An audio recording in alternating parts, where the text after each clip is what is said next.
আসসালামু আলাইকুম ওয়া রাহমাতুল্লাহি ওয়া বারাকাতুহু। প্রিয় দর্শক, আপনারা কেমন আছেন? আশা করি আপনারা সবাই ভালো আছেন। আর দেখতে পাত্রা মরিচ গাছে খুব সুন্দর সুন্দর মরিচ ধরছে। এই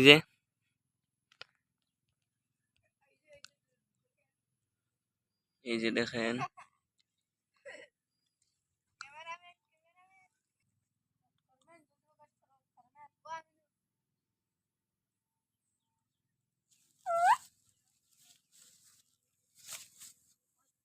আসসালামু আলাইকুম ওয়া রাহমাতুল্লাহি ওয়া বারাকাতুহু। প্রিয় দর্শক, আপনারা কেমন আছেন? আশা করি আপনারা সবাই ভালো আছেন। আর দেখতে পাত্রা মরিচ গাছে খুব সুন্দর সুন্দর মরিচ ধরছে। এই যে